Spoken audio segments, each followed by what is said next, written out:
Hi hello ನಮಸ್ಕಾರ ಎಲ್ಲರಿಗೂ. Welcome back to my ಚಾನಲ್ಗೆ ಎಲ್ಲರಿಗೂ ಸ್ವಾಗತ.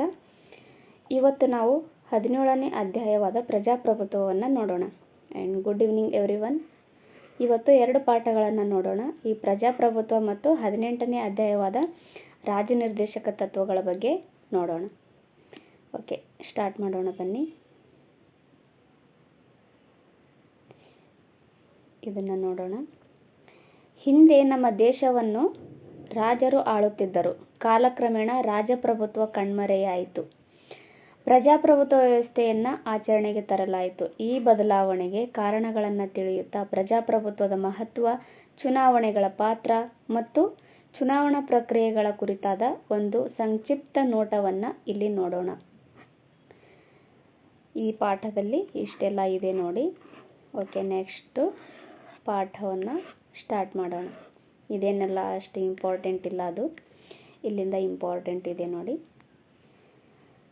ಸರ್ಕಾರದ ಎಲ್ಲ ಅಧಿಕಾರಗಳು ಒಬ್ಬ ವ್ಯಕ್ತಿಯ ಕೈಯಲ್ಲೇ ಮಾತ್ರ ಇದ್ದರೆ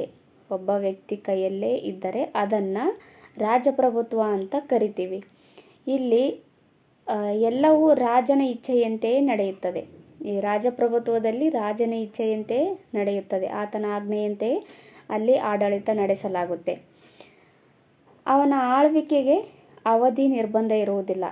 ರಾಜ ಎಷ್ಟು ವರ್ಷ ಬೇಕಾದರೂ ಆಳ್ವಿಕೆಯನ್ನು ಮಾಡಬಹುದು. ಆತ ಇಷ್ಟೇ ವರ್ಷ ಆಳ್ವಿಕೆ ಮಾಡಬೇಕು ಅಂತ ಏನು ನಿರ್ಬಂಧ ಅಲ್ಲಿ ಇರೋದಿಲ್ಲ.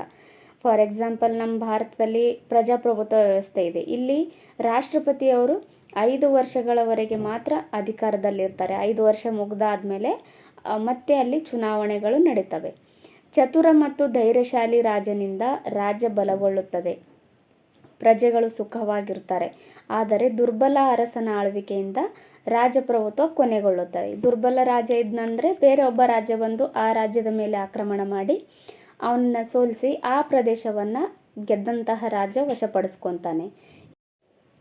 ಪ್ರಜಾಪ್ರಭುತ್ವದ ಅರ್ಥವನ್ನ ನೋಡೋಣ. ಪ್ರಜೆಗಳು ತಮ್ಮ ಪ್ರತಿನಿಧಿಗಳನ್ನು ಚುನಾವಣೆಯ ಮೂಲಕ ಆಯ್ಕೆ ಮಾಡಿ ಅವರಿಂದ ನಡೆಸಲಾಗುವ ರಾಜಕೀಯ ವ್ಯವಸ್ಥೆಯನ್ನ ಪ್ರಜಾಪ್ರಭುತ್ವ ಅಂತ ಕರಿತೀವಿ. ನಮ್ಮ ಭಾರತದಲ್ಲಿ ಚುನಾವಣೆ ಮೂಲಕ ಆಯ್ಕೆ ಮಾಡ್ತಿದ್ದೀವಲ್ಲ ಪ್ರತಿನಿಧಿಗಳನ್ನ, ಆ ವ್ಯವಸ್ಥೆಯನ್ನ ಪ್ರಜಾಪ್ರಭುತ್ವ ಅಂತ ಕರಿತೀವಿ. ಇದು ಪ್ರಜೆಗಳ ಸರ್ಕಾರವಾಗಿದೆ. ಪ್ರಜೆಗಳ ಹಿತರಕ್ಷಣೆಯೇ ಇದರ ಮುಖ್ಯ ಗುರಿಯಾಗಿರುತ್ತೆ ನೋಡಿ. ಈ ಪ್ರಜಾಪ್ರಭುತ್ವದ ಮಹತ್ವವನ್ನು ನೋಡೋಣ. ಪ್ರಜಾಪ್ರಭುತ್ವವು ಜನಪರ ರಾಜಕೀಯ ವ್ಯವಸ್ಥೆಯಾಗಿದೆ. ಇದರಲ್ಲಿ ಕೆಲವು ಉತ್ತಮ ಅಂಶಗಳು ಇಲ್ಲಿದ್ದಾವೆ ನೋಡಿ. ಕೇಳ್ತಾರೆ ಪ್ರಜಾಪ್ರಭುತ್ವ ಎಂದರೇನು ಹಾಗೂ ಪ್ರಜಾಪ್ರಭುತ್ವವನ್ನು ವಿವರಿಸಿ ಅಂತ ಕೇಳ್ತಾರೆ ನೋಡಿ. 5 ಪಾಯಿಂಟ್ಸ್ ಇದ್ದಾವೆ. ಅಂದರೆ ಇದು 4 ಮಾರ್ಕ್ಸಿಗೆ ಬರಿಬಹುದು. ಅರ್ಥ ಸಮೇತ ಬರಿತೀವಲ್ಲ, ಹಾಗಾಗಿ 4 ಮಾರ್ಕ್ಸಿಗೆ ಬರಿಬಹುದು. ಇಲ್ಲ ಪ್ರಜಾಪ್ರಭುತ್ವ ಎಂದರೇನು ಅಂತ ಅಷ್ಟೇ ಕೇಳಬಹುದು. ಅದು ಕೇವಲ 2 ಪಾಯಿಂಟ್ ಆಗ್ತದಲ್ಲ, ಹಾಗಾಗಿ ಕೇಳಂಗಿಲ್ಲ. ಅಕಸ್ಮಾತ್ 3 ಮಾರ್ಕ್ಸಿಗೆ ಏನಾದರೂ ಕೇಳಿದರೆ ಇದರಲ್ಲಿ 3 ರಿಂದ 4 ಪಾಯಿಂಟ್ ಬರೆದ್ರೆ ಸಾಕು. ಅರ್ಥ ಸಮೇತ ಒಂದು 4 ಪಾಯಿಂಟ್ ಬರೆದ್ರೆ ಸಾಕು. ಆಡಳಿತವು ಪ್ರಜೆಗಳು ಆಯ್ಕೆ ಮಾಡಿದ ಪ್ರತಿನಿಧಿಗಳದ್ದೇ ಆಗಿರುತ್ತದೆ. ಎಲ್ಲರ ಸಮಾನತೆಗೆ ಇಲ್ಲಿ ಅವಕಾಶವಿದೆ. ಕ್ರಮಬದ್ಧವಾಗಿ ಚುನಾವಣೆಗಳು ನಡೆದು ಜನಪ್ರತಿನಿಧಿಗಳು ಕಾರ್ಯನಿರ್ವಹಿಸುತ್ತಾರೆ. ಅಂದರೆ ಕ್ರಮಬದ್ಧವಾಗಿ ಇಲ್ಲಿ ಎಲೆಕ್ಷನ್ ನಡೆಯುತ್ತೆ. 5 ವರ್ಷಗಳಿಗೊಮ್ಮೆ ಏನು ಆಯ್ಕೆಯಾಗಿ ಹೋಗಿರ್ತಕ್ಕಂಥ ಪ್ರತಿನಿಧಿಗಳು 5 ವರ್ಷ ಅಧಿಕಾರದಲ್ಲಿರಬೇಕು ಅಂತ ರೂಲ್ಸ್ ಇದೆ ನಮ್ಮ ಹತ್ರ. ಆ 5 ವರ್ಷ ಮುಗಿದ ಮೇಲೆ ಮತ್ತೆ ಎಲೆಕ್ಷನ್ ನಡೆಸ್ತಾರೆ. ಅಕಸ್ಮಾತ್ ಅದೇನಾದರೂ ಮಿಡಲಲ್ಲೇ ಅವರ ಅಧಿಕಾರವಿಲ್ಲ, ಅವರು ಏನೋ ಅಕಸ್ಮಾತ್ ಆಗಿ ತೀರು ಹೋದ್ರು, ಇಲ್ಲ ಏನೋ ಒಂದು ಸಂವಿಧಾನಕ್ಕೆ ಏನು ಸಂವಿಧಾನಬದ್ಧವಾಗಿ ಅಲ್ಲಿ ನಡೀಲಿಲ್ಲ, ಅವ್ರೇನಾದರೂ ತಪ್ಪು ಮಾಡಿದ್ರು ಅಂತಂದರೆ ಅವ್ರನ್ನ ಅಧಿಕಾರದಿಂದ ಕೆಳಗಿಳಿಸ್ತಾರಲ್ಲ, ಆವಾಗ ಮತ್ತೆ ಎಲೆಕ್ಷನ್ ನಡೆಸಿ ಅವ್ರನ್ನ ಆಯ್ಕೆ ಮಾಡ್ತಾರೆ. ಈ ಥರದ ಎಲೆಕ್ಷನ್ಗೆ ಏನಂತ ಕರೀತಾರೆ ಅಂತ ಎಕ್ಸಾಮಲ್ಲಿ ಕೇಳಿದರು. ಈ ಹಿಂದೆ ನಡೆದಿರ್ತಕ್ಕಂಥ ಎಕ್ಸಾಮ್ಗಳಲ್ಲಿ ಅದು ಯಾವ ಥರ ಎಲೆಕ್ಷನ್ ಅಂತಾರೆ ಅಂತ ಈ ಮುಂದೆ ಬರುತ್ತೆ ಪಾಠಗಳು, ಅದರಲ್ಲಿ ಹೇಳ್ತೀನಿ. ಓಕೆ, ಈ ಥರ ಕ್ರಮಬದ್ಧವಾಗಿ ಚುನಾವಣೆಗಳನ್ನು ನಡೆದು ಪ್ರತಿನಿಧಿಗಳ ಕಾರ್ಯನಿರ್ವಹಿಸ್ತಾ ಇರ್ತಾರೆ. ವಿಷಯಗಳ ಬಗ್ಗೆ ಚರ್ಚೆ ನಡೆದು ಜನಪರ ನಿರ್ಧಾರಗಳನ್ನು ಇಲ್ಲಿ ಕೈಗೊಳ್ಳಲಾಗುತ್ತೆ. ಈ ವಿಷಯಗಳ ಬಗ್ಗೆ ಚರ್ಚೆ ನಡೀತದೆ. ಚರ್ಚೆ ಯಾವ ರೀತಿ ನಡೀತದೆ ಅಂತಂದರೆ, ಈ ಅಧಿವೇಶನಗಳು ನಡೀತವೆ. ಚಳಿಗಾಲದ ಅಧಿವೇಶನ, ಮಳೆಗಾಲದ ಅಧಿವೇಶನ, ಆಮೇಲೆ ಬೇಸಿಗೆಯ ಅಧಿವೇಶನ ಅಂತ ಈ ಥರ ಅಧಿವೇಶನಗಳು ನಡೀತಾವಲ್ಲ, ಆ ಅಧಿವೇಶನಗಳಲ್ಲಿ ಚರ್ಚೆ ನಡೆಸಿ ಜನಪರ ನಿರ್ಧಾರಗಳನ್ನು ಅಲ್ಲಿ ಕೈಗೊಂಡು ಅದ್ರ ಪ್ರಕಾರ ಆಡಳಿತವನ್ನು ನಡೆಸ್ತಾರೆ. ಅಂದರೆ ಈ ಅಧಿಕಾರವನ್ನು ನಡೆಸ್ತಾರೆ. ಇಲ್ಲಿ ಪ್ರಜಾಪ್ರಭುತ್ವದಲ್ಲಿ ಜನರು ವಿವೇಕದಿಂದ ನಿರ್ಧಾರಗಳನ್ನು ತೆಗೆದುಕೊಳ್ಳುವ ಅವಶ್ಯಕತೆ ಇಲ್ಲಿ ಇರುತ್ತೆ. ಅಂದರೆ ವಿವೇಕದಿಂದ ನಿರ್ಧಾರಗಳನ್ನು ತೆಗೆದುಕೊಳ್ಬೇಕು.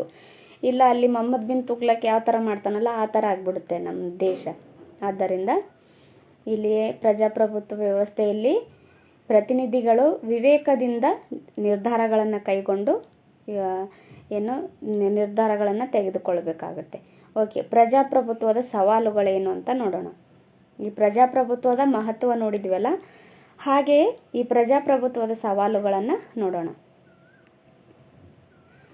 ಮತಗಳಿಸಲು ಕೆಲವೊಮ್ಮೆ ಹಣದ ಆಮಿಷ ಮತ್ತು ಬಾಹುಬಲಗಳನ್ನು ಬಳಸಲಾಗುತ್ತದೆ.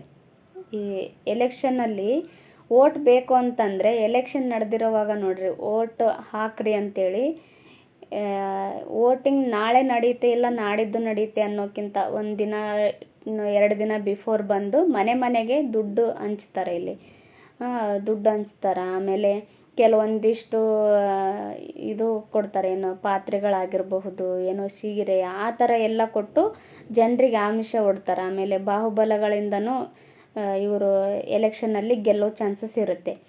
ಚುನಾವಣೆಯಲ್ಲಿ ಜಾತಿ, ಮತ, ಭಾಷೆಗಳು ಪ್ರಭಾವ ಬೀರುತ್ತವೆ. ಚುನಾಯಿತ ಅಂದರೆ ಇಲ್ಲಿ ಯಾರೋ ಒಬ್ಬ ಒಂದು ಜಾತಿಯವನು ಇರ್ತಾನೆ ಅಂತ ಇಟ್ಕೊಳ್ಳ್ರಿ. ಆ ಜಾತಿಯವನು ಈ ಊರಲ್ಲಿ ಆ ಜಾತಿಯವ್ರು ಇರ್ತಾರಲ್ಲ, ಇವರು ನಮ್ಮ ಕುಲದವರು, ನಮ್ಮ ಜಾತಿಯವರು ಅಂತ ಅಂದ್ಕೊಂಡು ವೋಟ್ ಹಾಕ್ತಿರ್ತಾರೆ. ಅವರು ಯಾವ ಥರ ಕೆಲಸ ಮಾಡ್ತಾರಂತೇನೂ ನೋಡೋಂಗಿಲ್ಲ. ಅವರು ನಮ್ಮವರು ಅಂತ ಅಂದ್ಕೊಂಡು ವೋಟ್ ಹಾಕ್ತಿರ್ತಾರೆ. ಹಂಗೆ ಇಲ್ಲಿ ನಡೀತದೆ.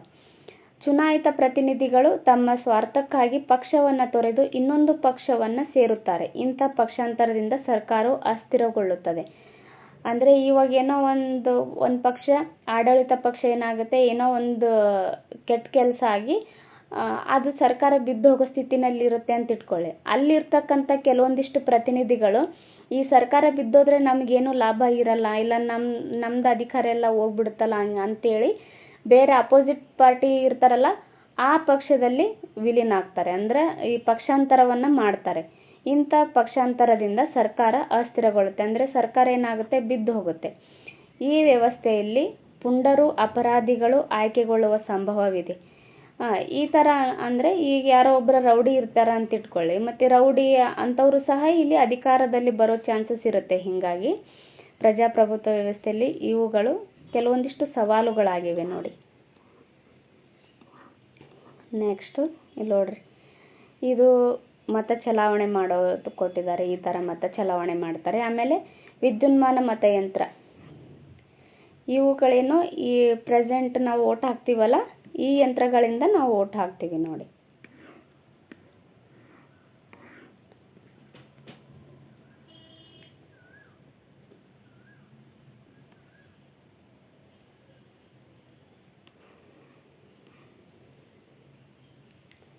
ಈ ಚುನಾವಣೆಗೆ ನಿಲ್ತಾರಲ್ಲ ಅಭ್ಯರ್ಥಿಗಳು, ಅವರಿಗೇನಾಗಿರುತ್ತೆ, ಕೆಲವೊಂದಿಷ್ಟು ಚಿಹ್ನೆಗಳನ್ನು ಕೊಡ್ತಾರೆ.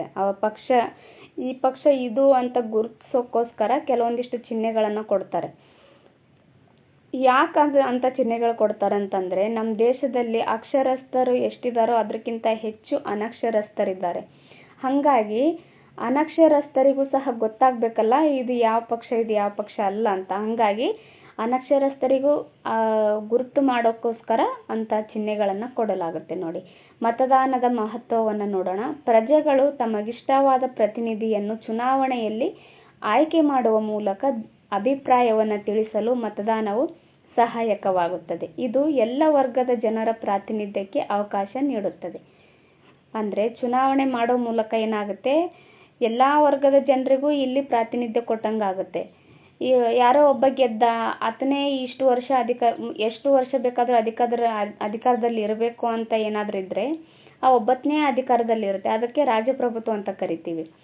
ಇಲ್ಲ, ಈ ರಾಜಪ್ರಭುತ್ವದಲ್ಲಿ ರಾಜ ಆದಮೇಲೆ ಆತನ ಮಗ ಬರ್ತಾನ, ಆಮೇಲೆ ಆತನ ಮೊಮ್ಮಗ ಬರ್ತಾನೆ, ಈ ಥರ ವ್ಯವಸ್ಥೆಯಲ್ಲಿ ಇರುತ್ತೆ. ಬಟ್ ಪ್ರಜಾಪ್ರಭುತ್ವ ವ್ಯವಸ್ಥೆಯಲ್ಲಿ ಎಲ್ಲರಿಗೂ ಸಮಾನತೆಯಿಂದ ಕಂಡು ಎಲ್ಲರಿಗೂ ಸಮಾನವಾದ ಪ್ರಾತಿನಿಧ್ಯ ಇಲ್ಲಿ ಕೊಡಲಾಗುತ್ತೆ. ಆದ್ದರಿಂದನೇ ಇಲ್ಲಿ ಏನಾಗುತ್ತೆ, ಎಲೆಕ್ಷನ್ ಮಾಡ್ತಾರೆ. ಎಲೆಕ್ಷನ್ನಲ್ಲಿ ಈ ಜನರು ಯಾರು ಚೆನ್ನಾಗಿ ಆಡಳಿತ ನಡೆಸ್ತಾರೆ ಅಂತ ಗೊತ್ತಿರುತ್ತಲ್ಲ, ಅಂಥವ್ರನ್ನ ಆಯ್ಕೆ ಮಾಡೋ ಅಧಿಕಾರ ಇಲ್ಲಿ ಜನರಿಗೆ ಕೊಡಲಾಗುತ್ತೆ. ಚುನಾವಣೆಗಳನ್ನು ಒಂದು ವೇಳಾಪಟ್ಟಿಯಂತೆ ನಡೆಸಲಾಗುವುದು. ಬೇಕಾಬಿಟ್ಟಿ ಅಂತರೂ ನಡೆಸೋಕ್ಕಾಗಂಗಿಲ್ಲಲ್ಲ, ಹಾಗಾಗಿ ವೇಳಾಪಟ್ಟಿ ಮೂಲಕನೇ ಅವರು ಎಲೆಕ್ಷನ್ನ ನಡೆಸಬೇಕಾಗತ್ತೆ. ಚುನಾವಣೆಯನ್ನು ಅಧಿಸೂಚನೆ ಹೊರಡಿಸ್ತಾರೆ. ಆಮೇಲೆ ಪ್ರಾರಂಭದಲ್ಲಿ ಅಭ್ಯರ್ಥಿಗಳಿಂದ ನಾಮಪತ್ರ ಸಲ್ಲಿಕೆ, ಇದು ಕೇಳಿದ್ರು ನೋಡಿ, ಇದೇನೈತಲ್ಲ, ಇದು ಎಲೆಕ್ಷನ್ ಸಿಸ್ಟಮ್ ಹೆಂಗಿರುತ್ತೆ ಅಂತ ಇದು ಎಕ್ಸಾಮಲ್ಲಿ ಕೇಳಿದ್ರು. ಫಸ್ಟು ಅಧಿಸೂಚನೆ ಹೊರಡಿಸ್ತಾರ, ಆಮೇಲೆ ಅಭ್ಯರ್ಥಿಗಳಿಂದ ನಾಮಪತ್ರ ಸಲ್ಲಿಕೆ ಆಗುತ್ತಾ, ಆಮೇಲೆ ನಾಮಪತ್ರವನ್ನು ಪರಿಶೀಲನೆ ಮಾಡ್ತಾರ. ಸ್ಪರ್ಧೆಯಿಂದ ಹಿಂದೆ ಸರಿಯಲು ಬಯಸುವ ಅಭ್ಯರ್ಥಿಗಳಿಂದ ನಾಮಪತ್ರ ಹಿಂತೆಗೆತ. ಅಂದರೆ ಈಗ ನಾಮಪತ್ರ ಪರಿಶೀಲನೆ ಅಭ್ಯರ್ಥಿಗಳು ನಾನು ಎಲೆಕ್ಷನಿಗೆ ನಿಂತ್ಕೊತೀನಿ ಅಂತ ನಾಮಪತ್ರ ಸಲ್ಲಿಕೆ ಮಾಡಿರ್ತಾನಲ್ಲ, ಆತನಿಗೆ ಏನಾದರೂ ಬೇಡಪ್ಪ ನಾನು ಸೋಲ್ತೀನಿ ಅನ್ನೋ ಭಯ ಆಗಿರ್ಬೋದು, ಇಲ್ಲ ಅಪೋಸಿಷನ್ ಪಾರ್ಟಿ ಸ್ವಲ್ಪ ಸ್ಟ್ರಾಂಗ್ ಇದೆ ಅಂತ ಆತಗೆ ಏನಾದರೂ ಅಂಜಿಕೆ ಆಗಿರ್ಬೋದು, ಇಲ್ಲ ದುಡ್ಡಿನ ಸಮಸ್ಯೆ ಬಂದು ನನಗೆ ಬೇಡಪ್ಪ ಇದು ಎಲೆಕ್ಷನ್ ಅಂತ ಅಂದರೆ ಆತ ಹಿಂದೆನೂ ಸರಿಬಹುದು. ಅಂತಹ ಅವಕಾಶ ಕೂಡ ನಮ್ಮಲ್ಲಿದೆ. ಮತಯಾಚನೆಗಾಗಿ ಅಭ್ಯರ್ಥಿಗಳಿಂದ ಮತ್ತು ಪಕ್ಷಗಳ ನಾಯಕರಿಂದ ಚುನಾವಣೆ ಪ್ರಚಾರ. ಈಗ ನಾಮಪತ್ರ ಸಲ್ಲಿಕೆ ಆಗುತ್ತಿಲ್ಲ, ಅದನ್ನು ಪರಿಶೀಲನೆ ಮಾಡ್ತಾರೆ. ಹಿಂತೆಗೆದುಕೊಳ್ಳೋಕೆ ಅವಕಾಶ ಕೊಡ್ತಾರೆ. ಆದ್ರೂ ಹಿಂತೆಗೆದುಕೊಂಡಿಲ್ಲ ಅವರು ಅಂತಂದರೆ ಅವ್ರೇನು ಮಾಡಬಹುದು, ಅಭ್ಯರ್ಥಿಗಳು ಅವ್ರೇನಾಗುತ್ತೆ ಆ ಪಕ್ಷದ ಬಗ್ಗೆ ಪ್ರಚಾರವನ್ನು ಮಾಡಬಹುದು ಜನರಲ್ಲಿ, ನಮ್ಗೆ ಓಟ್ ಹಾಕ್ರಿ ಅಂತ. ನಿಗದಿತ ದಿನದಂದು ಮತದಾನ. ಈ ದಿನಾಂಕ ಅಂತ ಕೊಟ್ಟಿರ್ತಾರೆ. ಫಾರ್ ಎಕ್ಸಾಂಪಲ್ ಒಂದು 20ನೇ ತಾರೀಕು ವೋಟಿಂಗ್ ನಡೀತದೆ ಅಂತ ಏನಾದರೂ ಕೊಟ್ಟಿದ್ರೆ ಆ 20ಕ್ಕೆ ವೋಟಿಂಗ್ ನಡೀಲೇಬೇಕು. ಆ ಥರ ನಿಗದಿತ ದಿನಾಂಕದಿಂದ ವೋಟ್ ನಡೀತದೆ. ಆಮೇಲೆ ಮತಗಳ ಎಣಿಕೆ ಹಾಗೂ ಫಲಿತಾಂಶದ ಘೋಷಣೆ. ಯಾವ ದಿನ ಮತಗಳ ಎಣಿಕೆ ಆಗುತ್ತೆ, ಆಮೇಲೆ ಫಲಿತಾಂಶ ಯಾವ ದಿನ ಕೊಡ್ತೀವಿ ಅಂತ ಅವ್ರಿಗೆ ಹೇಳಿರ್ತಾರೆ ಮುಂಚೆ, ಅದ್ರ ಪ್ರಕಾರನೇ ಘೋಷಣೆ ಮಾಡ್ತಾರೆ. ಇಲ್ಲಿ ವಿಜೇತ ಅಭ್ಯರ್ಥಿಗಳ ಪಟ್ಟಿ ಬಿಡುಗಡೆ. ಇದು ಫಲಿತಾಂಶ ಘೋಷಣೆ ಆದಮೇಲೆ ಈ ವಿಜೇತ ಅಭ್ಯರ್ಥಿಗಳಿರ್ತಾರಲ್ಲ ಅವ್ರ ಪಟ್ಟಿ ಬಿಡುಗಡೆ ಮಾಡ್ತಾರೆ. ಈ ಪ್ರದೇಶದಲ್ಲಿ ಈ ಒಂದು ಪಕ್ಷ ಗೆದ್ದಿದೆ, ಈ ಒಂದು ಪಕ್ಷ ಇಷ್ಟು ವೋಟಿಂಗ್ ತೊಗೊಂಡಿದೆ ಅಂತ ಪಟ್ಟಿನ ಬಿಡುಗಡೆ ಮಾಡ್ತಾರೆ. ಇದಿಷ್ಟು ಸಿಸ್ಟಮ್ ನೋಡ್ರಿ. ಮತ್ತು ಈ ಎಲೆಕ್ಷನ್ ಯಾವ ರೀತಿ ನಡೆಯುತ್ತೆ ಅಂತ ಸಿಸ್ಟಮ್ ಕೇಳಬಹುದು. ಇದು GPSTR ಡಿಸ್ಕ್ರಿಪ್ಟಿವ್ ರೈಟಿಂಗ್ಗೆ ಕೇಳಬಹುದು ನೋಡಿ. ಇಲ್ಲಿ ಬಳಸಿರ್ತಕ್ಕಂಥ ಹೊಸ ಪದಗಳನ್ನು ನೋಡೋಣ. ಮತದಾನ ಅಂದರೆ ಚುನಾವಣೆಯಲ್ಲಿ ತನ್ನ ಆಯ್ಕೆಯನ್ನು ವ್ಯಕ್ತಪಡಿಸುವ ಮತ ಚಲಾಯಿಸುವುದು ಎಂದರ್ಥ. ಮತ ಚಲಾಯಿಸುವುದು ಅಥವಾ ಚುನಾವಣೆಯಲ್ಲಿ ತನ್ನ ಆಯ್ಕೆಯನ್ನು ವ್ಯಕ್ತಪಡಿಸುವುದು. ವಂಶ ಪಾರಂಪರ್ಯ ಆಡಳಿತ ಅಂದರೆ ಒಂದೇ ಮನೆತನದವರು ಆಡಳಿತ ನಡೆಸುವುದು. ಮತಪತ್ರ ಅಂದರೆ ಅಭ್ಯರ್ಥಿಗಳ ಹೆಸರು ಮತ್ತು ಚಿಹ್ನೆಗಳು ಮುದ್ರಿತವಾದ ಮತದಾನದ ಚೀಟಿ, ಇದನ್ನು ನಾಮಪತ್ರ ಅಂತ ಕರೀತಾರೆ. ರಹಸ್ಯ ಮತದಾನ ಅಂದರೆ ಯಾವ ಪಕ್ಷ ಅಥವಾ ಅಭ್ಯರ್ಥಿಗೆ ಮತ ಹಾಕಿದ್ದೇವೆ ಎಂಬುದನ್ನು ಘೋಷಿಸುವ ಅಗತ್ಯವಿಲ್ಲ. ಪೌರನೊಬ್ಬರು ರಹಸ್ಯವಾಗಿ ಮತ ಚಲಾಯಿಸಬಹುದಾದ ವ್ಯವಸ್ಥೆ ನಮ್ಮ ಪ್ರಜಾಪ್ರಭುತ್ವದಲ್ಲಿ ಇದೆ. ಮತಗಟ್ಟೆ ಅಂದರೆ ಮತ ಚಲಾಯಿಸುವ ಸ್ಥಳವನ್ನು ಮತಗಟ್ಟೆ ಅಂತ ಕರೀತಾರೆ. ನೆಕ್ಸ್ಟ್, ನಿಮಗಿದು ತಿಳಿದಿರಲಿ ಅಂತ ಏನು ಕೊಡ್ತಾರಲ್ಲ ಅದು ಇಂಪಾರ್ಟೆಂಟ್ ಆಗಿರುತ್ತೆ ನೋಡಿ, ಅದನ್ನು ನೋಡ್ಕೊಳ್ಬೇಕು. ಇತ್ತೀಚೆಗೆ ಮತದಾನಕ್ಕಾಗಿ ವಿದ್ಯುನ್ಮಾನ ಮತಯಂತ್ರಗಳ ಬಳಕೆ ಪ್ರಾರಂಭವಾಗಿದೆ. ಈ ಪ್ರೆಸೆಂಟ್ ನಾವು ಅದ್ರ ಮೂಲಕನೇ ವೋಟ್ ಹಾಕ್ತೀವಲ್ಲ.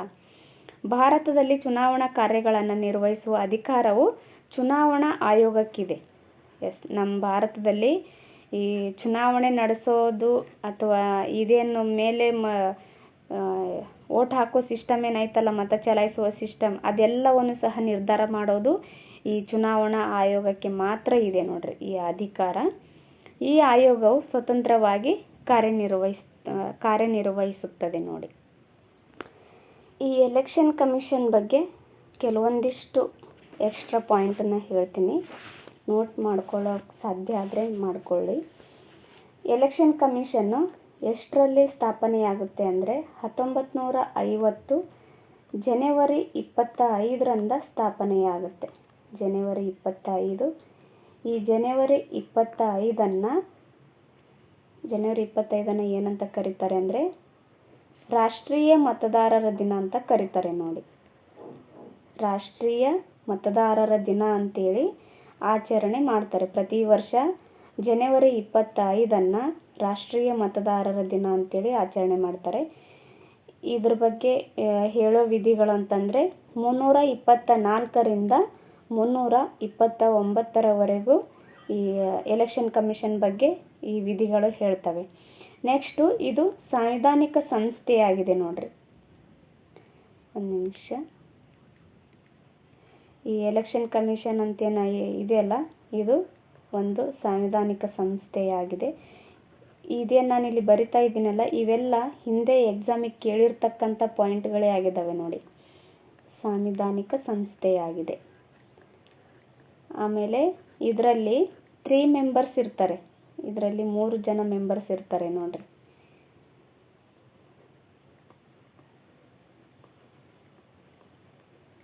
ಓಕೆ, ಇದಿಷ್ಟೆಲ್ಲ ಈ ಹಿಂದೆ ಏನು ಎಕ್ಸಾಮ್ ನಡೆದಿದ್ದಾವಲ್ಲ ಅದರಲ್ಲಿ ಕೇಳಿರ್ತಕ್ಕಂಥ ಪಾಯಿಂಟ್ಸೇ ಇದ್ದಾವೆ ನೋಡಿ. ರಾಷ್ಟ್ರೀಯ ಮತದಾರರ ದಿನ ಅಂತೇಳಿ ನಾವು ಯಾವಾಗ ಆಚರಣೆ ಮಾಡ್ತೀವಿ, ಯಾವ ಒಂದು ದಿನ ಆಚರಣೆ ಮಾಡ್ತೀವಿ ಅಂತ ಕೇಳಿದ್ರು. ಅದು ಜನವರಿ 25. ಎದಕ್ಕೆ ಅಂತಂದರೆ 1950 ಜನವರಿ 25ರಿಂದ ಈ ಚುನಾವಣಾ ಆಯೋಗ ರಚನೆಯಾಗುತ್ತೆ. ಆದ್ದರಿಂದ ಇದನ್ನು ಈ ಥರ ನಾವು ಆಚರಣೆಯನ್ನು ಮಾಡ್ತೀವಿ. ಆಮೇಲೆ ಈ ಚುನಾವಣಾ ಆಯೋಗದ ಬಗ್ಗೆ ಹೇಳೋ ವಿಧಿಗಳು ಅಂತಂದರೆ 324ರಿಂದ 329 ಹೇಳುತ್ತೆ. ಇದೊಂದು ಸಾಂವಿಧಾನಿಕ ಸಂಸ್ಥೆಯಾಗಿದೆ ಮತ್ತು ಇದರಲ್ಲಿ ಎಷ್ಟು ಜನ ಮೆಂಬರ್ಸ್ ಇರ್ತಾರೆ ಅಂತಂದರೆ 3 ಜನ ಮೆಂಬರ್ಸ್ ಇರ್ತಾರೆ ನೋಡಿ. ಓಕೆ, ನೆಕ್ಸ್ಟ್ ನೋಡೋಣ. ಇದಿಷ್ಟು ಪ್ರಜಾಪ್ರಭುತ್ವದ ಬಗ್ಗೆ ಆಯ್ತಲ್ಲ. ನೆಕ್ಸ್ಟ್ ನೋಡೋಣ ಬನ್ನಿ. ಓಕೆ, ಬಿಟ್ಟ ಸ್ಥಳಗಳನ್ನು ತುಂಬಿರಿ ಅಂತ ಇದೆ, ನೋಡೋಣ. ಎಲ್ಲ ಅಧಿಕಾರ ಒಬ್ಬರ ಬಳಿ ಇದ್ದರೆ ಅದು ರಾಜಪ್ರಭುತ್ವವಾಗುತ್ತೆ ನೋಡಿ. ಎಲ್ಲ ಅಧಿಕಾರ ಒಬ್ಬರ ಬಳಿಯೇ ಮಾತ್ರ ಇದ್ದರೆ ಅದು ರಾಜಪ್ರಭುತ್ವವಾಗುತ್ತೆ. ಮತದಾನ ಮಾಡಲು ಎಷ್ಟು ವರ್ಷ ವಯಸ್ಸಾಗಿರಬೇಕು ಅಂದರೆ ಮತದಾನವನ್ನು ಮಾಡಲು 18 ವರ್ಷ ವಯಸ್ಸಾಗಿರಬೇಕು. ಮತ ಚಲಾಯಿಸುವ ಸ್ಥಳವನ್ನು ಏನಂತ ಕರೀತಾರೆ ಅಂದರೆ ಮತ ಚಲಾಯಿಸುವ ಸ್ಥಳವನ್ನು ಮತಗಟ್ಟೆ ಅಂತ ಕರೀತಾರೆ ನೋಡಿ. ಓಕೆ, ಇದಿಷ್ಟ ಆಯಿತು. ಈ ಪ್ರಜಾಪ್ರಭುತ್ವ ಎಂದರೇನು, ಪ್ರಜಾಪ್ರಭುತ್ವ ಮಹತ್ವವನ್ನು ಬರೀರಿ. ಆಮೇಲೆ ಪ್ರಜಾಪ್ರಭುತ್ವದ ಸವಾಲುಗಳು ಯಾವುವು, ಮತದಾನದ ಮಹತ್ವ ಏನು, ಇವೆಲ್ಲನೂ ಈ ಒಂದು ಡಿಸ್ಕ್ರಿಪ್ಟಿವ್ ರೈಟಿಂಗ್ಗೆ ಒಂದು ಕ್ಲಾಸ್ ಮಾಡ್ತೀನಿ, ಅದರಲ್ಲಿ ನೋಡೋಣ. ಓಕೆ, ನೆಕ್ಸ್ಟು ರಾಜ್ಯ ನಿರ್ದೇಶಕ ತತ್ವಗಳ ಬಗ್ಗೆ ನೋಡೋಣ ಬನ್ನಿ. ಇದು 18ನೇ ಅಧ್ಯಾಯವಾಗಿದೆ. ನಮ್ಮ ಸಂವಿಧಾನದ 4ನೇ ಭಾಗ, ಇದು ಇಂಪಾರ್ಟೆಂಟ್. ನಮ್ಮ ಸಂವಿಧಾನದ 4ನೇ ಭಾಗ 36ರಿಂದ 51ನೇ ವಿಧಿಗಳವರೆಗೆ ಈ ರಾಜ್ಯ ನಿರ್ದೇಶಕ ತತ್ವದ ಬಗ್ಗೆ ವಿವರಿಸುತ್ತೆ. 12ರಿಂದ 35ರವರೆಗಿನ ವಿಧಿಗಳು ಯಾವುದ್ರ ಬಗ್ಗೆ ವಿವರಿಸುತ್ತೆ ಅಂತಂದರೆ 12ರಿಂದ 35ರವರೆಗೆ ಈ ಮೂಲಭೂತ ಹಕ್ಕುಗಳ ಬಗ್ಗೆ ವಿವರಿಸುತ್ತೆ. ಮೂಲಭೂತ ಹಕ್ಕುಗಳ ಬಗ್ಗೆ.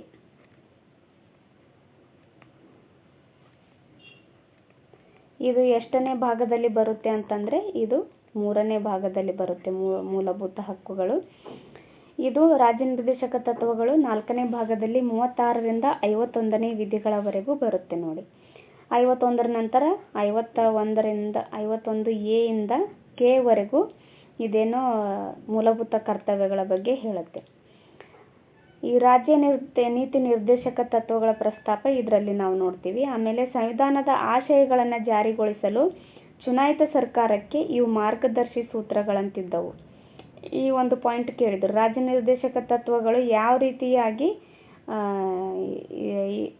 ರೀತಿಯಾಗಿ ಸರ್ಕಾರಕ್ಕೆ ಮಾರ್ಗದರ್ಶಿಯಾಗಿತ್ತು, ಯಾವ ರೀತಿಯಾಗಿ ಸರ್ಕಾರಕ್ಕೆ ಹೆಲ್ಪ್ ಆಯಿತು ಅಂತ ಕೇಳಿದರು ಈ ಹಿಂದೆ ನಡೆದಿರ್ತಕ್ಕಂಥ ಎಕ್ಸಾಮ್ಗಳಲ್ಲಿ. ಸಂವಿಧಾನದ ಆಶಯಗಳನ್ನು ಜಾರಿಗೊಳಿಸಲು ಚುನಾಯಿತ ಸರ್ಕಾರಕ್ಕೆ ಇವುಗಳೇನೋ ಒಂದು ಮಾರ್ಗದರ್ಶಿ ಸೂತ್ರಗಳಂತೆ ರಾಜ್ಯ ನಿರ್ದೇಶಕ ತತ್ವಗಳು ಇದ್ದವು.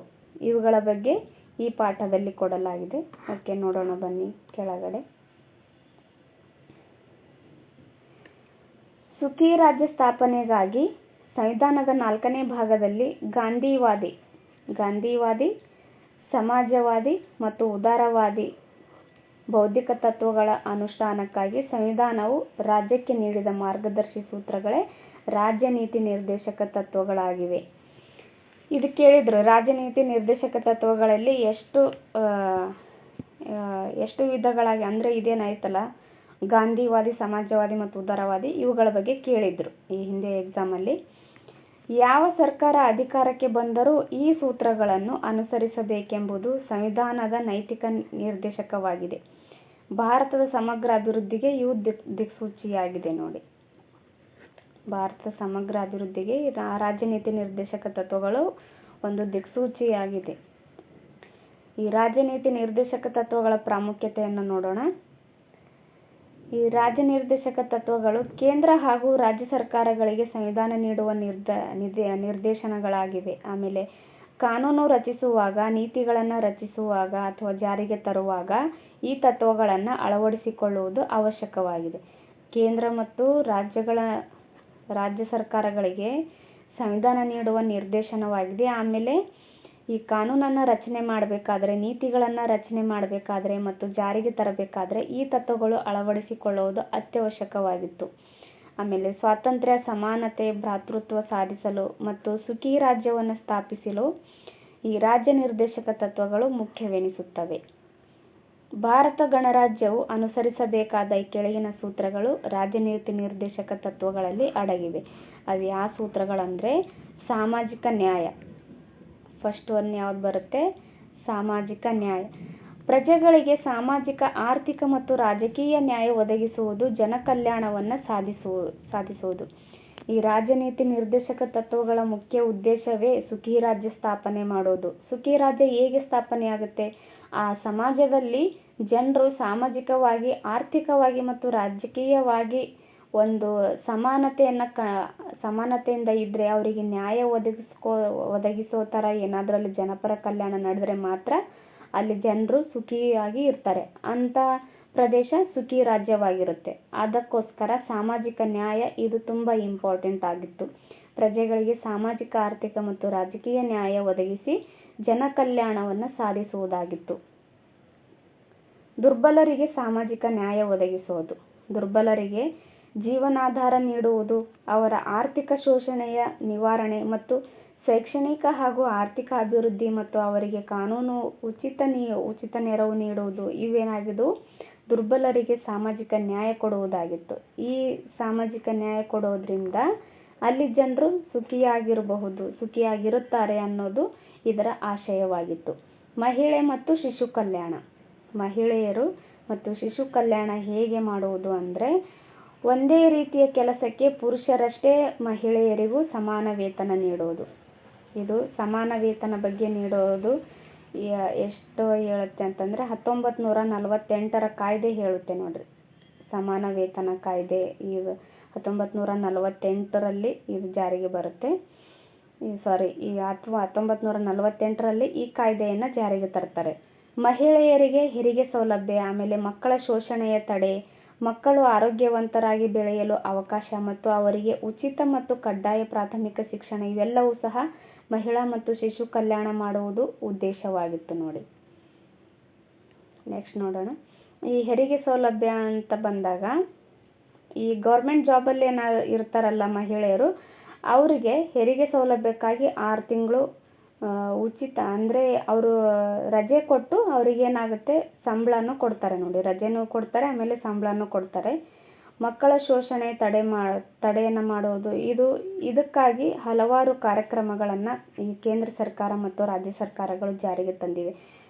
ಆಮೇಲೆ ಮಕ್ಕಳ ಆರೋಗ್ಯಕ್ಕೋಸ್ಕರ ತುಂಬ ಯೋಜನೆಗಳನ್ನು ಜಾರಿಗೆ ತಂದಿದ್ದಾರೆ ನೋಡಿ. ಇದೆಲ್ಲವೂ ಸಹ ಈ ರಾಜ್ಯ ನಿರ್ದೇಶಕ ತತ್ವಗಳಲ್ಲಿ ನಾವು ನೋಡ್ತೀವಿ. ಓಕೆ, ನೆಕ್ಸ್ಟ್ ನೋಡೋಣ. ಈ ಉಚಿತ ಮತ್ತು ಕಡ್ಡಾಯ ಶಿಕ್ಷಣ ಇದರಲ್ಲೂ ಇದೆ ನೋಡಿ. ಉಚಿತ ಮತ್ತು ಕಡ್ಡಾಯ ಶಿಕ್ಷಣ ಇದು ಮೂಲಭೂತ ಹಕ್ಕಿನಲ್ಲೂ ಇದೆ, ಆಮೇಲೆ ಈ ಮೂಲಭೂತ ಕರ್ತವ್ಯದಲ್ಲೂ ಸಹ ನಾವು ನೋಡ್ತೀವಿ ನೋಡಿ ಇದ್ರ ಬಗ್ಗೆ. ಓಕೆ, ನೆಕ್ಸ್ಟ್ ನೋಡೋಣ.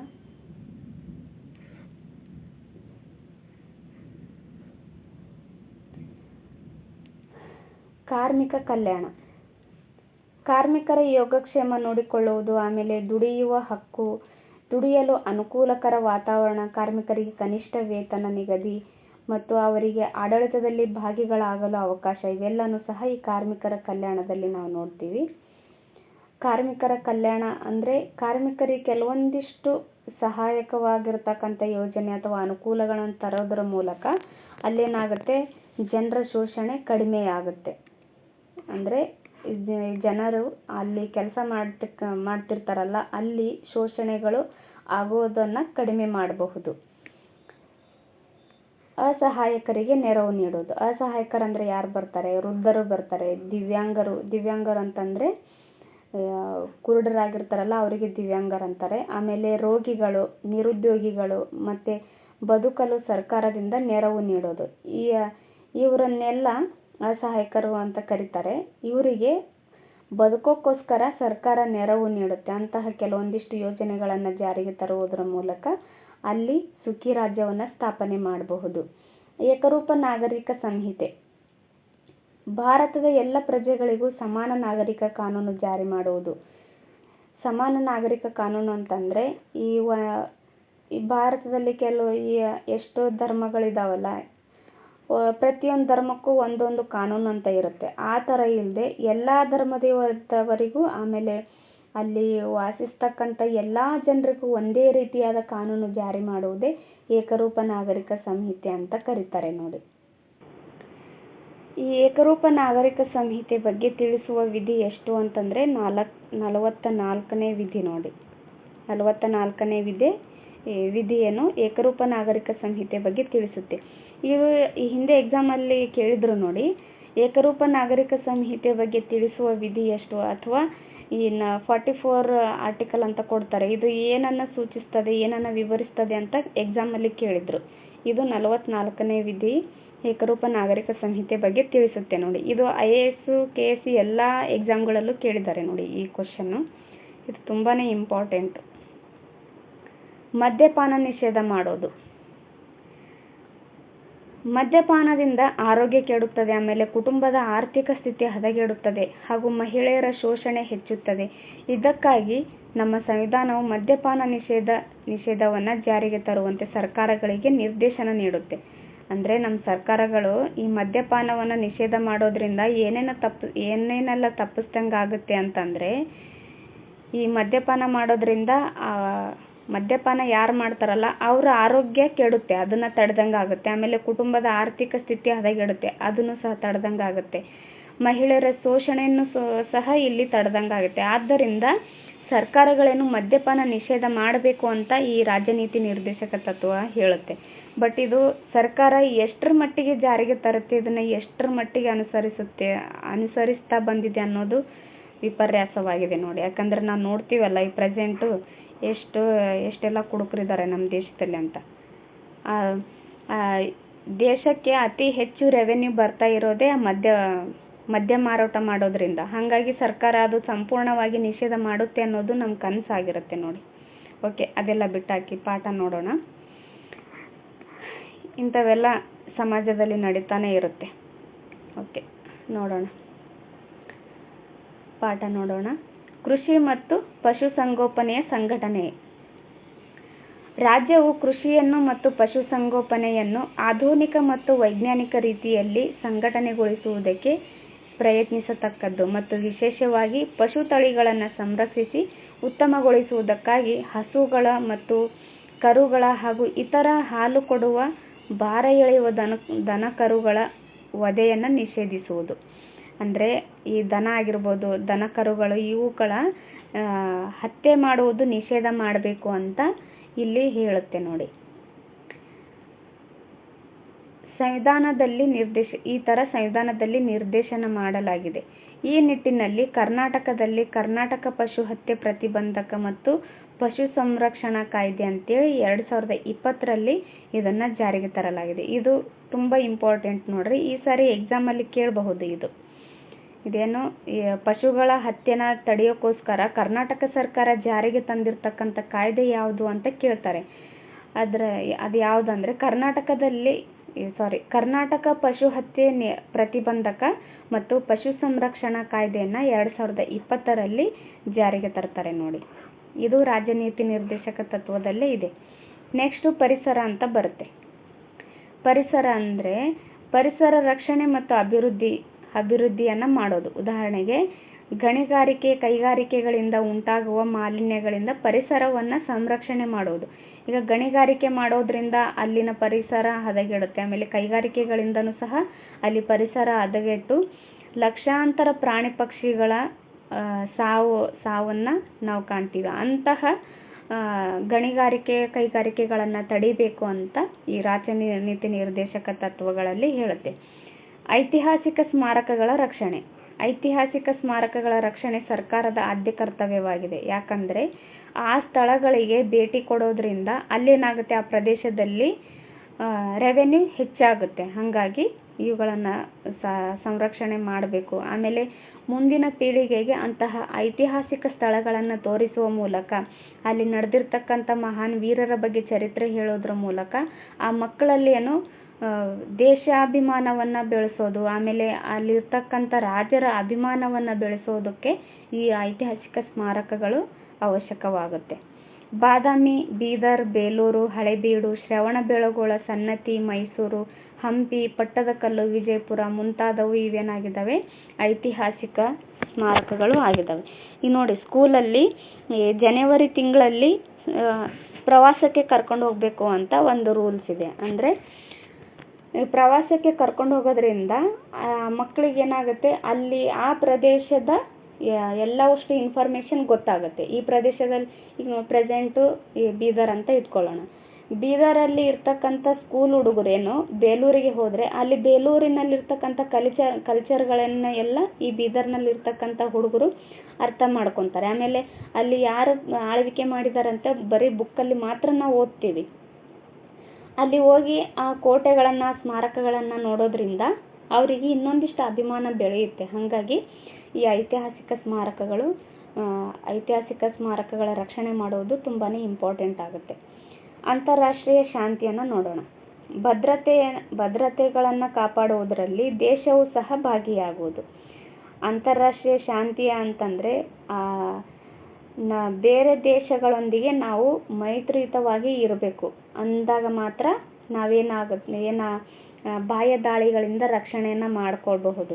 ಈಗ ನಮ್ಮ ದೇಶದ ಮೇಲೆ ಬೇರೆ ಯಾರೋ ಆಕ್ರಮಣ ಮಾಡಿದ್ರು ಅಥವಾ ಯುದ್ಧ ಮಾಡಿದ್ರು ಅಂತ ಬಂದಾಗ ನಾವು ಯಾರು ಮೈತ್ರಿಯುತವಾಗಿ ಇರ್ತೀವಲ್ಲ ಆ ದೇಶದವರು ನಮಗೆ ಸಹಾಯ ಮಾಡೋದಕ್ಕೆ ಬರ್ತಾರೆ. ಹಾಗಾಗಿ ಭದ್ರತೆಯನ್ನು ಕಾಪಾಡೋದಕ್ಕೋಸ್ಕರ ನಾವು ಅಂತಾರಾಷ್ಟ್ರೀಯ ಶಾಂತಿಯನ್ನು ಕಾಪಾಡ್ಕೋಬೇಕು. ಓಕೆ, ನೆಕ್ಸ್ಟ್ ನೋಡೋಣ. ಇಲ್ಲಿದೆ ನೋಡಿ, ಸಾಮಾಜಿಕ ನ್ಯಾಯ ಎಂದರೇನು? ಜಾತಿ, ಧರ್ಮ, ಲಿಂಗ, ಭಾಷೆ, ವರ್ಣ, ಪ್ರದೇಶ ಮತ್ತು ಅಂತಸ್ತುಗಳ ಭೇದ ಭಾವ ಇಲ್ಲದೆ ಎಲ್ಲ ನಾಗರಿಕರಿಗೆ ರಕ್ಷಣೆ ನೀಡುವುದು ಹಾಗೂ ಎಲ್ಲರನ್ನು ಸಮಾನ ದೃಷ್ಟಿಯಿಂದ ನೋಡುವುದೇ ಸಾಮಾಜಿಕ ನ್ಯಾಯವಾಗಿದೆ. ನೋಡಿ, ಇದು ಕೇಳ್ತಾರೆ GPST ಡಿಸ್ಕ್ರಿಪ್ಟಿವ್ ರೈಟಿಂಗ್ಗೆ ಕೇಳ್ಬೋದು. ಸಾಮಾಜಿಕ ನ್ಯಾಯ ಎಂದರೇನು? ಸಾಮಾಜಿಕ ನ್ಯಾಯದ ಮಹತ್ವವನ್ನು ಬರೀರಿ. ಆಮೇಲೆ ಸಾಮಾಜಿಕ ನ್ಯಾಯ ಯಾವ ರೀತಿಯನ್ನು ನಾವು ಕೊಡ್ತೀವಿ ಅಂತ ಎಕ್ಸಾಮಲ್ಲಿ ಕೇಳಬಹುದು. ನೋಡಿ, ಹಿಂದುಳಿದ ವರ್ಗಗಳ ಹಿತಾಸಕ್ತಿ, ವೇತನ ನಿಗದಿ, ಜೀತ ಪದ್ಧತಿಯ ನಿರ್ಮೂಲನೆ, ಮಕ್ಕಳ ಶೋಷಣೆಯ ನಿರ್ಮೂಲನೆ, ಸ್ತ್ರೀಯರಿಗೆ ಸಮಾನ ಹಕ್ಕು ಹಾಗೂ ಗೌರವ ಮುಂತಾದವುಗಳು ಈ ಸಾಮಾಜಿಕ ನ್ಯಾಯಕ್ಕೆ ಒಳಪಡುತ್ತವೆ. ನೋಡಿ, ಇದು ಇಂಪಾರ್ಟೆಂಟ್ ಆಗಿದೆ. ಇದು ಎಕ್ಸಾಮ್ಗೆ ಬರೋ ಸಾಧ್ಯತೆ ಇದೆ. ನೋಡಿ, ಇದೇನು ಯೆಲ್ಲೋ ಕಲರಲ್ಲಿ ಇರ್ತಲ್ಲ, ಇದನ್ನು ಸ್ವಲ್ಪ ನೀವು ಚೆನ್ನಾಗಿ ಅಬ್ಸರ್ವ್ ಮಾಡ್ಕೊಂಡ್ಬಿಡ್ರಿ. ಎಕ್ಸಾಮ್ ಇನ್ನೊಂದು 8 ದಿನ ಐತೆ ಅನ್ನೋಕ್ಕೆ ಎಲ್ಲ ಬುಕ್ಸಲ್ಲಿ ಈ ಥರ ಯೆಲ್ಲೋ ಕಲರಲ್ಲಿ ಕೊಟ್ಟಿರ್ತಾರೆ. ಅವೆಲ್ಲ ಇಂಪಾರ್ಟೆಂಟ್ ಆಗಿರ್ತವೆ, ತುಂಬಾ ಇಂಪಾರ್ಟೆಂಟ್ ಆಗಿರ್ತವೆ. ಅಂಥವನ್ನ ಒಂದಿಷ್ಟು ರಿವಿಷನ್ ಮಾಡಿರಿ. ಯಾಕಂದರೆ ಇದರಿಂದನೇ ಜಾಸ್ತಿ ಎಕ್ಸಾಮಿಗೆ ಬರೋ ಸಾಧ್ಯತೆ ಇರುತ್ತೆ. ಓಕೆ, ನೆಕ್ಸ್ಟ್ ನೋಡೋಣ. ಸಂವಿಧಾನವು ಹಲವಾರು ಸಲಹೆ ಮತ್ತು ನಿರ್ದೇಶನಗಳನ್ನು ರಾಜ್ಯಕ್ಕೆ ನೀಡಿದೆ. ಆದರೂ ಅವುಗಳ ಉಲ್ಲಂಘನೆಯಾದರೆ ನಾಗರಿಕರು ನ್ಯಾಯಾಲಯದಲ್ಲಿ ದೂರು ಸಲ್ಲಿಸುವಂತಿಲ್ಲ. ಓಕೆ, ಯಾಕೆ ಸಲ್ಲಿಸುವಂತಿಲ್ಲ ಅಂತಂದರೆ ಇದು ರಾಜ್ಯ ನೀತಿ ನಿರ್ದೇಶಕ ತತ್ವಗಳು ಒಂದು ನಿಮಿಷ, ಇದು ಕಂಪ್ಲೀಟ್ ಆಗಿ ಮುಗಿಸ್ಬಿಡೋಣ. ಉದಾಹರಣೆಗೆ, 7 ದಶಕಗಳು ಕಳೆದರೂ ಸರ್ಕಾರವು ಮದ್ಯಪಾನ ನಿಷೇಧ ಕಾನೂನು ತಂದಿಲ್ಲ. ನಾನು ಆವಾಗಲೇ ಹೇಳಿದ್ನಲ್ಲ, ಮದ್ಯಪಾನ ನಿಷೇಧ ಮಾಡಬೇಕು ಅಂತ ರಾಜ್ಯ ನೀತಿ ನಿರ್ದೇಶಕ ತತ್ವದಲ್ಲಿದೆ. ಬಟ್ ಈ ಥರ ಕಾನೂನು ಜಾರಿಗೆ ತಂದಿಲ್ಲ. ಈ ನಿಟ್ಟಿನಲ್ಲಿ ನ್ಯಾಯಾಲಯದಲ್ಲಿ ದೂರು ಸಲ್ಲಿಸುವಂತಿಲ್ಲ, ದೂರು ಸಲ್ಲಿಸೋ ಹಾಗಿಲ್ಲ. ಈ ರಾಜ್ಯ ನಿರ್ದೇಶಕ ತತ್ವಗಳು ಜಾರಿಗೆ ಬಂದಿಲ್ಲ ಅಂತೇಳಿ ಕೋರ್ಟ್ ಮೊರೆ ಹೋಗುವಾಗಿಲ್ಲ ಅಂತ 37ನೇ ವಿಧಿನೇ ಹೇಳುತ್ತೆ. ನೋಡಿ, 37ನೇ ವಿಧಿ ಈ ಥರ ಹೇಳುತ್ತೆ. ಬಟ್ ಮೂಲಭೂತ ಹಕ್ಕುಗಳಿಗೆ ಈ ರೀತಿಯಾಗಿಲ್ಲ, ಅದು ಕಾನೂನಿನ ಮೊರೆ ಹೋಗಬಹುದು. ಓಕೆ, ಈ ರಾಜನಿರ್ದೇಶಕ ತತ್ವಗಳು ಐರಿಷ್ ಸಂವಿಧಾನದಿಂದ ನಾವು ಅಳವಡಿಸ್ಕೊತೀವಿ ನೋಡ್ರಿ. ನಮ್ಮ ಭಾರತದಲ್ಲಿ ಈ ರಾಜನಿರ್ದೇಶಕ ತತ್ವಗಳನ್ನು ಐರಿಷ್ ಸಂವಿಧಾನದಿಂದ ಅಳವಡಿಸ್ಕೊಂಡಿದ್ದೀವಿ. ಓಕೆ, ನೆಕ್ಸ್ಟ್ ನೋಡೋಣ. ಓಕೆ, ಇದರಲ್ಲೇನೋ ಬಿಟ್ಟ ಸ್ಥಳಗಳೇನೂ ಇಲ್ಲ, ಈ ಡಿಸ್ಕ್ರಿಪ್ಟಿವ್ ರೈಟಿಂಗ್ ಇದೆ. ಓಕೆ, ಅದರ ಬಗ್ಗೆ ನೆಕ್ಸ್ಟ್ ಒಂದು ಕ್ಲಾಸಲ್ಲಿ ನೋಡೋಣ, ಡಿಸ್ಕ್ರಿಪ್ಟಿವ್ ರೈಟಿಂಗು. ಓಕೆ, ಇದಿಷ್ಟು ಇವತ್ತಿನ ಕ್ಲಾಸ್ ಆಗಿತ್ತು. ಯಾರಿಗೆಲ್ಲ ಈ ಕ್ಲಾಸ್ ಇಷ್ಟ ಆಗಿದೆಯೋ ಅವರು ದಯವಿಟ್ಟು ಒಂದು ಲೈಕ್ ಮಾಡಿ, ಆಮೇಲೆ ಕಮೆಂಟ್ ಮಾಡಿ, ನಿಮ್ಮ ಫ್ರೆಂಡ್ಸ್ಗಳ ಜೊತೆಗೂ ಈ ವಿಡಿಯೋನ ಶೇರ್ ಮಾಡ್ಕೊಳ್ಳಿ. ಹಾಗೂ ನನ್ನ ಚಾನೆಲನ್ನು ಸಬ್ಸ್ಕ್ರೈಬ್ ಮಾಡ್ಕೊಳ್ಳಿ. ಸಬ್ಸ್ಕ್ರೈಬ್ ಮಾಡ್ಕೊಳ್ಳೋದ್ರ ಮೂಲಕ ನನಗೆ ಸಹಕಾರ ನೀಡಿ. Thank you.